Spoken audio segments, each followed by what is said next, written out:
প্রিয় দর্শক, আসসালামু আলাইকুম। মিশকাত এগ্রো ফার্মের পক্ষ থেকে আপনাকে স্বাগত। আজ 30 জানুয়ারি, রোজ বৃহস্পতিবার। আজকে আমাদের সকাল সকাল 3টি গরু আমরা হাট বদল করতেছি। 3টি গরু যাবে হলো যে হেমায়েতপুর এবং ধামরাইতে, ঢাকায়। এই 3টি গরুর মধ্যে 2টি ক্রয় করেছেন মোহাম্মদ রাজু।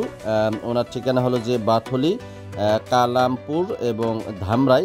এই 3টি গরুর মধ্যে 2টি গরু শাহিওয়াল, একটি গির, লাল কালারের শাহিওয়াল এবং গির, এই 2টি ক্রয় করেছেন মোহাম্মদ রাজু ভাই। আমরা নিজস্ব পরিবহন এবং রাখালের মাধ্যমে এই 3টে গরু একটি গাড়িতে আমরা পাঠিয়ে দিচ্ছি। এই 3টি গরু সকাল 6:30টার মধ্যে পাঠিয়ে দিয়েছি আমরা। আর স্ক্রিনে যে গরুটি দেখতেছেন, যে বলদটি দেখতেছেন, এই বলদটি ক্রয় করেছেন মোহাম্মদ রিপন ভাই। ওনার প্রতিষ্ঠান হলো যে প্রগতি লেদার কমপ্লেক্স লিমিটেড। ওনার ঠিকানা হলো যে কানাসর, সাভার, হেমায়েতপুর।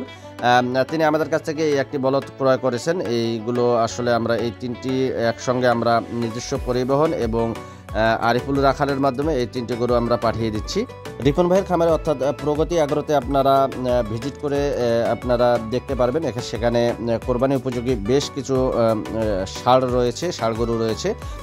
আপনারা ভিজিট করে এখন থেকেই বুকিং করে রাখতে পারবেন প্রগতি এগ্রোতে।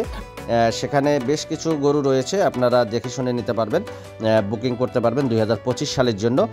রিপন ভাইয়ের খামারে আরেকটি বকনা রয়েছে, ব্রাহ্মণ বকনা। যারা নিতে চান জাত উন্নয়নের জন্য, তারা আপনারা ওনার খামার ভিজিট করে দেখে শুনে ব্রাহ্মণ বকনা নিতে পারবেন। তো আজকের ভিডিওটি এখানেই শেষ করছি। সবাই ভালো থাকবেন, সবার জন্য শুভকামনা।